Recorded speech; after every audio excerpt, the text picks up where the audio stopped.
microphone on? Can you hear me all right in the back? Excellent, fantastic.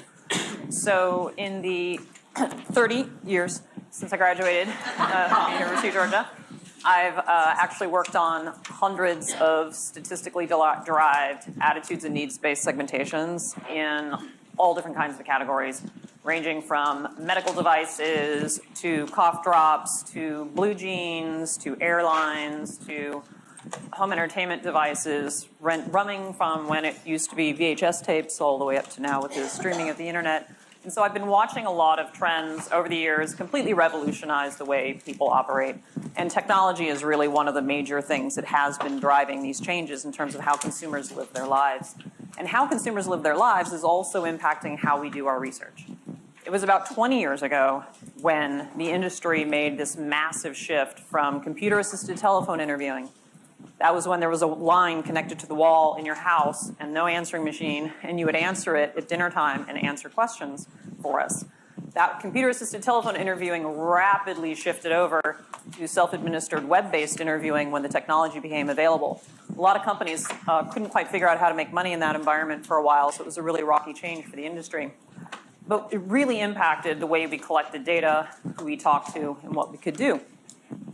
And now we're facing a whole nother change that's happening at least as fast, if not faster than that one, which is a shift from self-administered web-based surveys that you can take on a computer or a tablet to ones that you can take on your smartphone. And I forgot to bring my prop, but I'm sure every single one of you has one in front of you. Some of you are texting and messaging right now, not necessarily tweeting about me. But that change that's happening is a large driver behind a lot of what I have to say here. But first of all, I just want to reiterate that market segmentation is an incredibly fun piece of research to do, and it's incredibly impactful within the organization. It has huge strategic implications for pretty much everything the organization does, creates a common language for everybody to use, and can impact everybody's actions. Not just at a strategic level, but also at a tactical level. When you're making decisions day to day, you should keep the segmentation in mind in making a lot of those decisions. But the most important tactic in most organizations is the one that they spend tens or hundreds of millions of dollars on, which is their advertising buy. And your friends in the media buying department don't quite embrace how strategically insightful your market segmentation is if they can't figure out how to buy an ad against it. So they complain really, really loudly that your segmentation isn't actionable. The good news is that segmentations are becoming more and more actionable even for the media buyers. You may have noticed that programmatic advertising has been skyrocketing. All of the advertising has been moving towards digital because it's so much more targetable. You've heard about all the data privacy concerns associated with the data that's being collected that drives those engines. The programmatic ad buying is essentially those AI-driven algorithms making millisecond decisions about which ad to place on your device. If I sent all of you to the exact same URL right now, you would probably all see a different ad in the same location. And that's because the third-party data providers have an awful lot of information, either about who you really are, what you've really done, or who they predict you are and what they predict you've done, as was discussed in the PayPal talk. That feeds the programmatic ad buying engine that keeps the marketing world going. And so a lot of people have started to say, well, hey, all this data is amazing. Why would I need segmentation? Why do I even need that research at all? Because I can leverage all this data to get the right message to the right person at the right time and so forth. And if that data is any good, and if those machine learning algorithms are even a little bit right, you're boosting the accuracy of that ad delivery mechanism. You're not going from wild guessing to correct 100% of the time. But if you can get the right message to the person 20% of the time instead of 10% of the time, that's a massive increase in efficiency. So that's why it's so popular. But the thing about big data is it's still incredibly limited, despite how vast it is. You're sending a message out there, but are you sending out the right message? The algorithms aren't still creative enough to decide what that messaging should be. You have to determine what that strategic message should be. And you can't necessarily personalize the message all that effectively unless you have super rich data on your customer base. But even if you're Amazon or Netflix or even Domino's Pizza, you have a lot of data, but you know what people do, you don't know why they do it. And if you're trying to change how people act instead of just reinforce what they do, you need to understand the why behind the what. And so you need more information than just what the big data can provide. It's not going to drive your strategy. So it's a step in the right direction, but I still think that we need segmentation. This whole idea of a segment of one-to-one marketing, it's really a lovely dream, and maybe someday we'll get there. But right now, you still need the strategic overview of 5, 6, 7 kinds of people, 8, 9, 10 kinds of need states to wrap your head around in a manageable way to think of strategies, tactics, plans that you can build against, because you can't design for 300 million individuals. So what I want to do is help make sure that in today's environment, which is not the same as it was when I went to the University of Georgia 30 years ago, we didn't have this building, for example, that there are 4 major challenges that you want to make sure that you embrace. Some of them are evergreen challenges that have always existed, and some of them are a little bit newer. The 4 things that I'm going to be covering in this time frame are making sure you're looking through the right lens, because if you segment your market on the wrong basis, it doesn't matter how much money you spend against it. It's not going to help you do better business. Making sure that your research is mobile compatible, because the world has really shifted to that space. Leveraging that big data and artificial intelligence capability that's out there to be more actionable. You don't want to leave the money on the table by not leveraging these new tools. And then driving adoption and activation within the organization.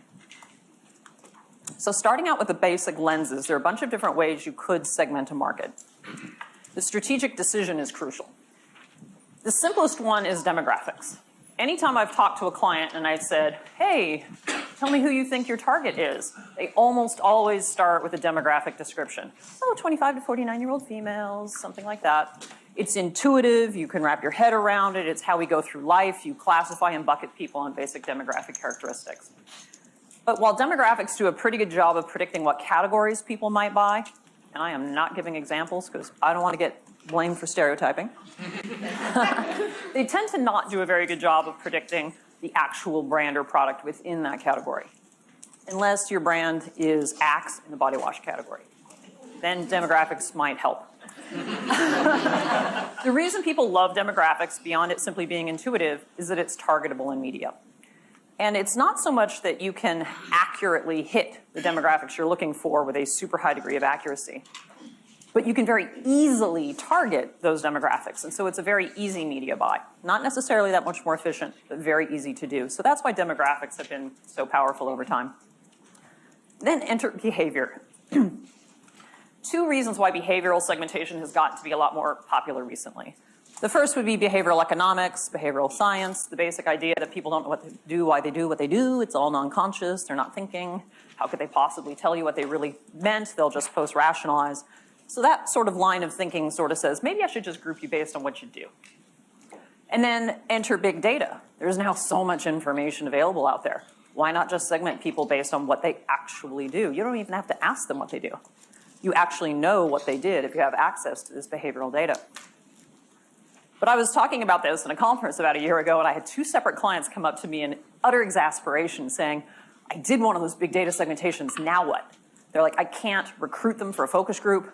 I can't recruit them for a concept test.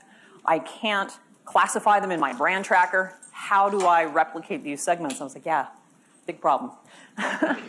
So the beauty of the behavioral segmentation is that you didn't ask people any questions, but the downside is you can't ask people questions to figure out what groups they belong to.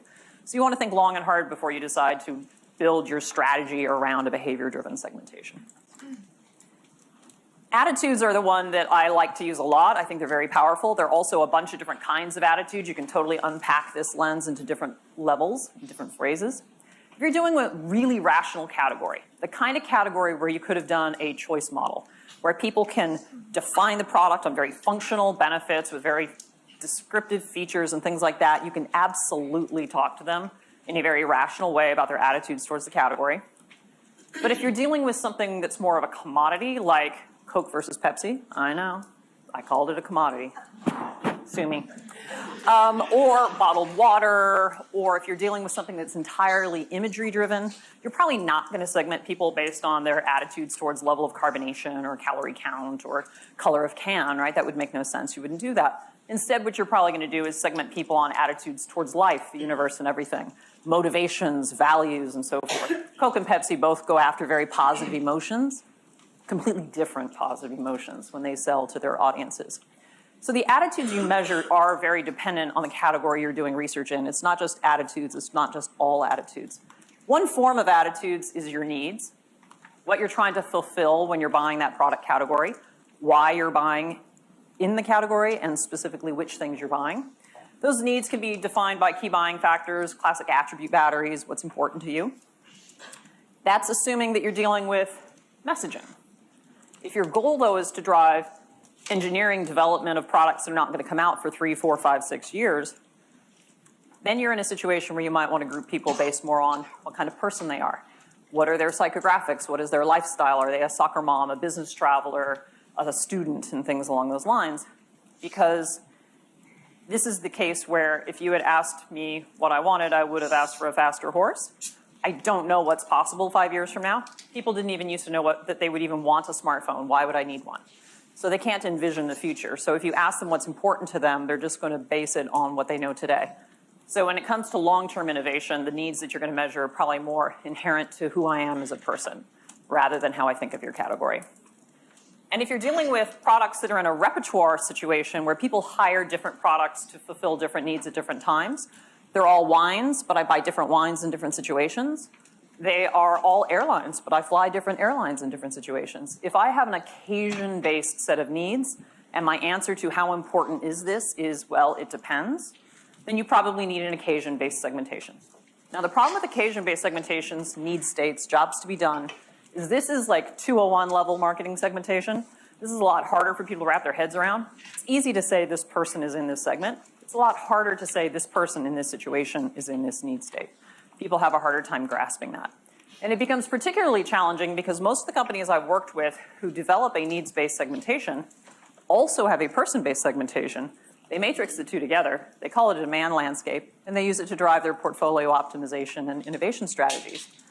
But that's a really complex thing. That's absolutely UGA level market research strategy. Okay?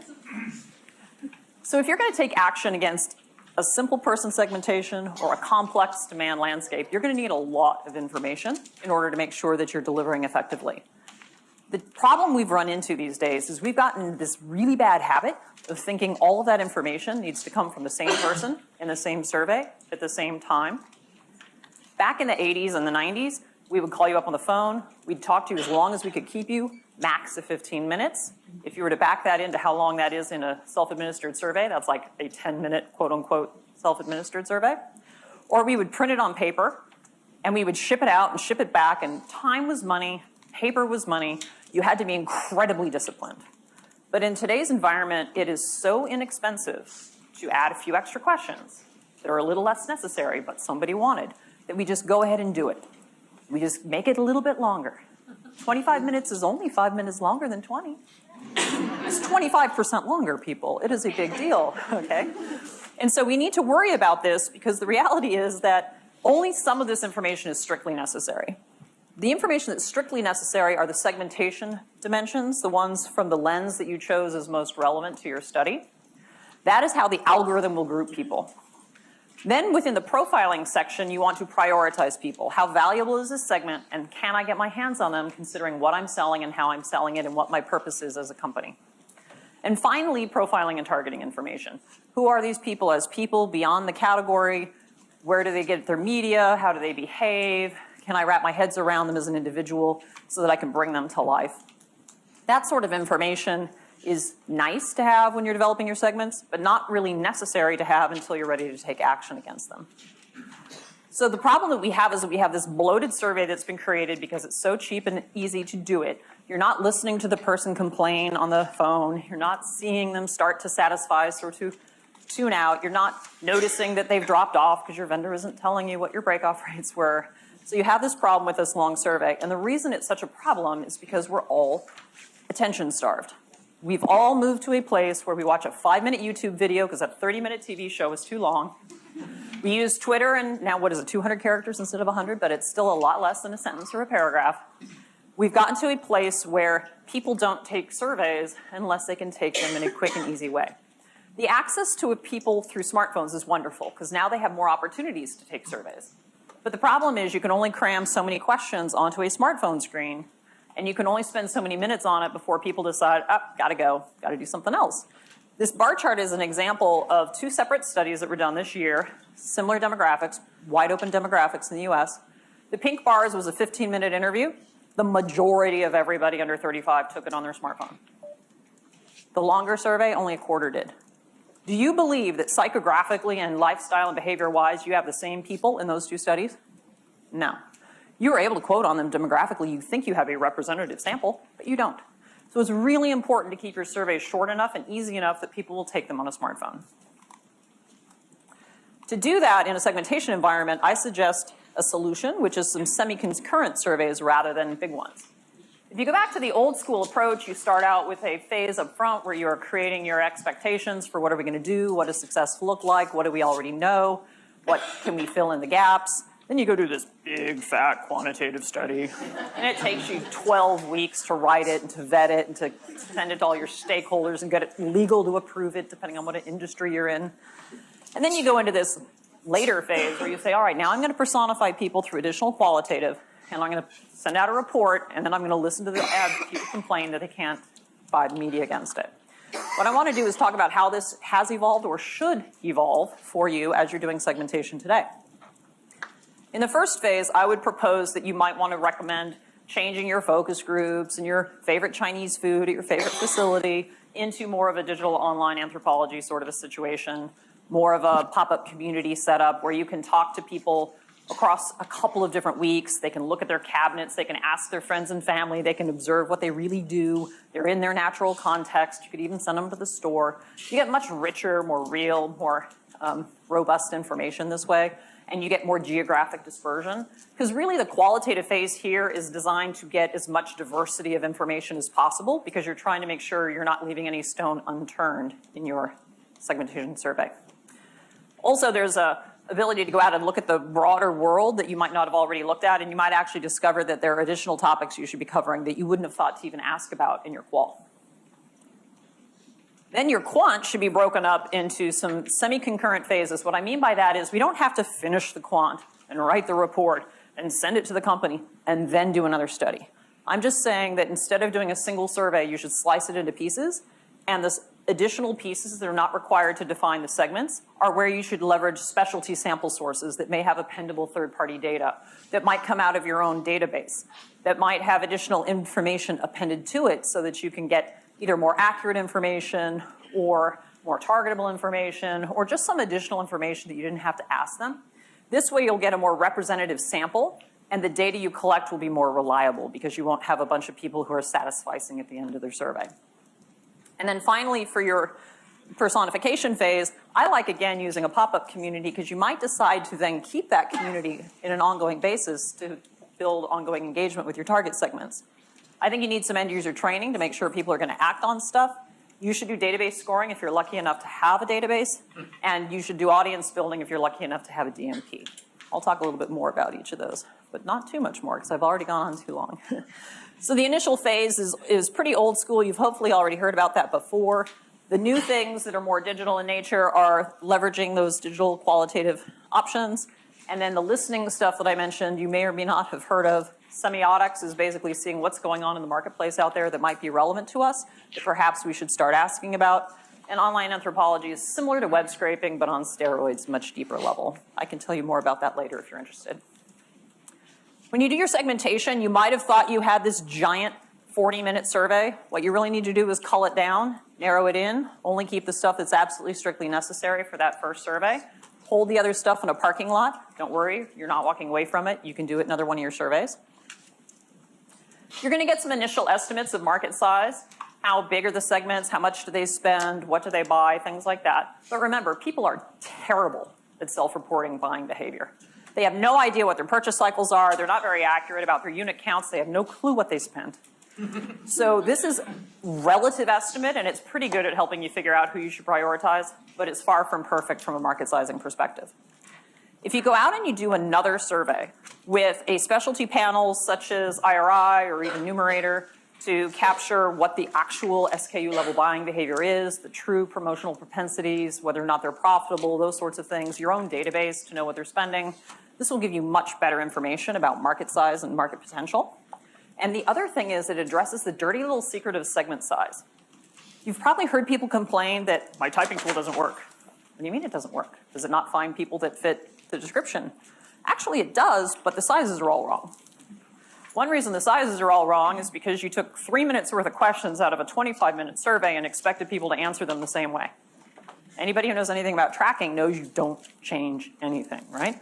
So if you're trying to create a baseline that you can size against over time, you probably should create that baseline using your short-form typing tool, not using your benchmark study. Why is this disconnect happening? Well, think about it. If you talk to me about toilet paper for 25 minutes, I may suddenly realize that I have deeper, darker feelings about it than I realized when you talked to me about it for 3 minutes. Well, the 3 minutes is closer to what happens in the real world when I'm actually shopping for toilet paper. So chances are the typing tool is actually more right. So let's go ahead with the typing tool. It's what you're going to use over time that allows you to decide whether or not your segments have shifted in size enough that perhaps it's time to refresh your segmentation. When you're doing your quantitative profiling, a lot of it will still be self-reported sorts of questions. You use the short-form typing tool, that 2 to 4 minutes of questions, figure out what segment someone's in.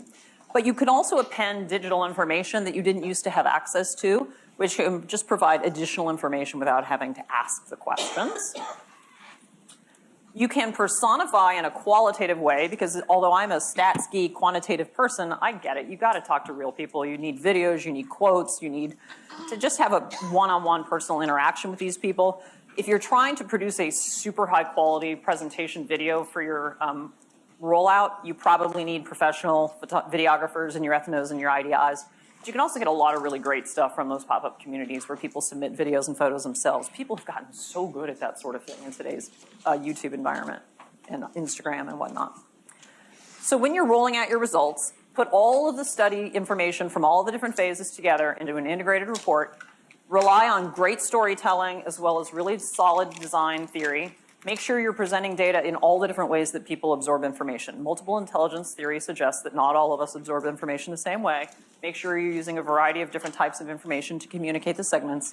And then remember, you are not building a Super Bowl commercial that can run once and be presented in marketing classrooms for the next 40 years like the Apple commercial was. Chances are people are going to forget what you told them. They're going to go back to their daily life and they're going to forget. So you want collateral that can exist. You want pictures on walls, you want war rooms, you want screensavers, you want things that you can hand out, you want to remind people. But also if you can make your launch really interactive, like having people play games. We literally had a client play beer pong to learn their young alcoholic beverage segments. It can really help absorb that information. But the other problem too is that, raise your hand if you made a resolution in January 1st. Ooh, nobody did. Okay. Or is this just because you knew I was gonna ask if you were keeping it? Yeah, so the whole point is you're probably not still keeping your resolution. A lot of people, you educate them, they learn, they know they should do something, but they don't really know how, or maybe they even don't want to, they're not convinced, or they need the tools and the help. So you probably need an actionability workshop setting for your internal teams where they talk about how to use the segmentation. You literally make them come up with segment-specific ideas, real time, for a particular business problem. And you keep bringing them back when their suggestions are not segment relevant. And you just get them to start thinking in a segmented way. That gives them the practice to move forward with it later. And then when you keep reminding about the segments, you're in good shape. But if you're one of those companies that has a huge force of people interacting with the public, it's a restaurant, it's a retailer, it's got a lot of customer service phone people, it's got a lot of people fixing cars, any of those sorts of companies, you might need to, pharmaceutical firms that are detailing the doctors, you might need to actually train those front-line staff how to recognize the segments, how to deal with them differently. Now, they may not have to recognize them if they're able to, for example, be on the other end of a phone call when an inbound call comes to customer service. The computer may tell them, because you've scored your database, this is this kind of person, use this script. But you probably need to train them or have scripts for them on what to do so that you can get over all of the barriers that exist between knowing I should behave differently and actually behaving differently. So this is where the in-market actionability comes into play. Making sure you can find people like them. As I said, if you happen to have a customer database of some sort, you want to score that database and build a model to do that. This is a challenging undertaking. You, as a researcher, are accustomed to your segmentation typing tools being somewhere between 75 and 100% accurate, depending on what kind of algorithms you're working with. This sort of accuracy is lucky to be double or triple chance. So if you have 5 segments, 20% apiece, 40% is not actually a terrible model. 60% is pretty great. 80% is probably an overfit that isn't really accurate. Okay, so if you're building a model like this, ideally you would have some of this database information in your initial segmentation process so that we can evaluate which segmentation solutions are more findable, so that if findability is a key success criteria, which we would have figured out at the stakeholder interview phase, then we can prioritize that over other criteria for choosing a solution. You'll also need a larger sample of people to actually build the model, though. You're going to need to go out there and take your short form typing tool to a much larger sample of your database, find out what segments those people are in, and then set your predictive modelers loose on that data. As you were hearing earlier, depending on the nature of the model, you can need tons of thousands of cases to believe that it's going to be useful, especially if you have sparse data. I mean, the reality is that most of our databases are not that rich in content, and they're probably not going to predict a person's motivational structure very effectively. But there is something that you can do, and as I said, doubling chance is a huge success in terms of getting the right message to the right person.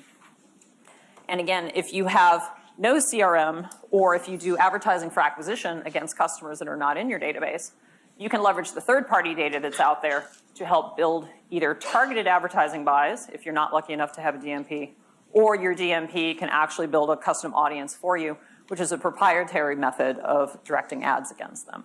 And this is why I get super excited, because some of our clients have started doing this. They're having huge success. One of our clients, a multi-billion-dollar entertainment company, they have a big meeting like this every year where they bring in researchers from all over the world.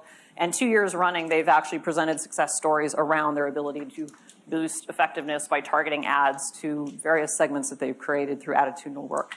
So this is like holy grail stuff, this ability to buy ads against segmentation, because it was the one missing piece in segmentation really being this amazing way to drive not only your strategy, but your tactics. So now we are increasing our ability to do this targeting. It's just a matter of building it into your process and making sure that you're set up for this sort of success. Pretty much it just involves taking an old process, making evolutionary changes to it. You don't need to throw the baby out with the bathwater, but you should be leveraging some of the new capabilities that exist out there in order to address the problems that exist out there, in particular the whole thing around mobile. And since only 1 out of 5 people are on Twitter, you can reach me here if you'd like to. Otherwise, you can get to me at hdecamp@lrwonline.com. We have a couple minutes for questions.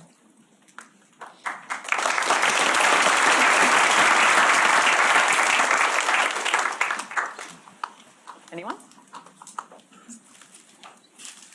Either I told you everything there is to know. Yes. Microphone, great. So when it comes to thinking about things like needs and attitudes and jobs to be done and things as a way to segment people, how do you handle it when it comes to B2B? So your end buyer is both a single person and an organization.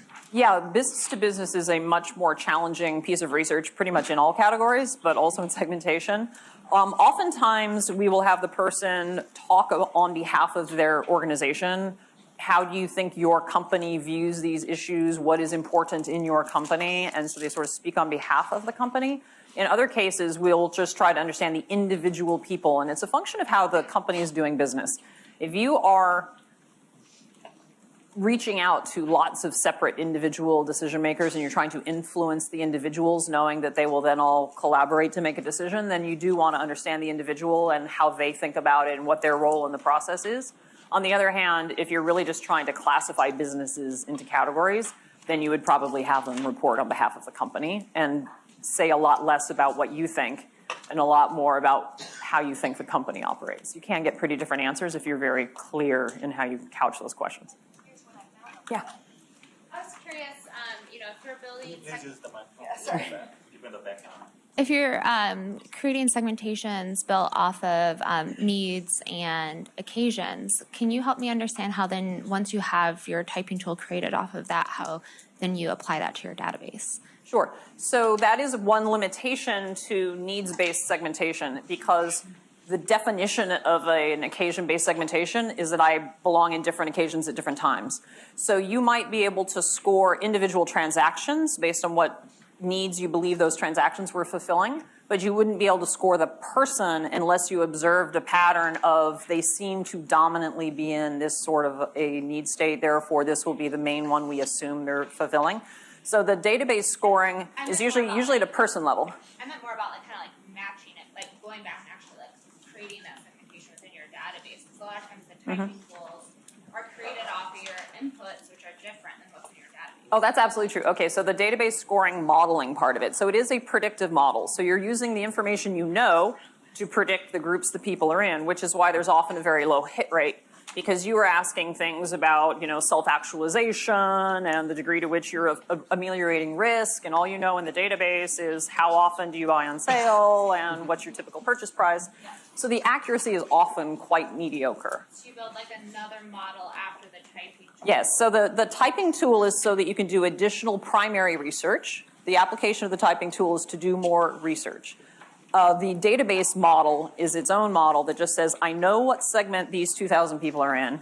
I have all of their first-party and third-party data that I've bought or accumulated, and I build a model to predict what segment you're in. That model then is used over time. And if you have highly dynamic data, you might want to use more of a machine learning algorithm that can update itself over time. If it's more stable, you can use more simplistic models. But yeah, it's a separate exercise. The typing tool is for research. The database scoring is for operating in the business. I saw a hand, yeah. If the hit rate is so low when you're scoring the database, at what point does it become not worth doing? And how do you know when you've reached that point? That's an excellent question. It probably depends on the organization, right? So if you're currently customizing your messaging already, you're targeting it on some basis. And the question is, can you get accurate faster? So you could build it into your A/B testing as one more criteria into your A/B testing and to make your A/B testing be better. If you have a segmented strategy that is so bifurcated that you would say something contradictory to segment 1 versus segment 2, knowing that there's a probability you're delivering the wrong message, that might be a very bad idea. I still believe that brands should still stand for something in the marketplace and that you shouldn't be saying things that are so contradictory that delivering the wrong message is a problem. So I would argue that even if I sent the segmented message to everybody, I'm probably still going to increase my accuracy just because I've created the right message. But if you can improve your odds of getting the right message to the right person instead of just a random willy-nilly message, you're better off. It used to be a lower threshold for success because people, like if you're sending out printed materials or physical stimuli, your threshold should be higher than if you're just sending emails. Because the cost of sending out those emails and hitting the wrong person is relatively low versus sending out a giant restoration hardware 150-page glossy catalog. So you have to think about what are the costs associated with sending it, and then are you in a category where that message puts you at risk because you might be saying the wrong thing. I think we are definitely out of time.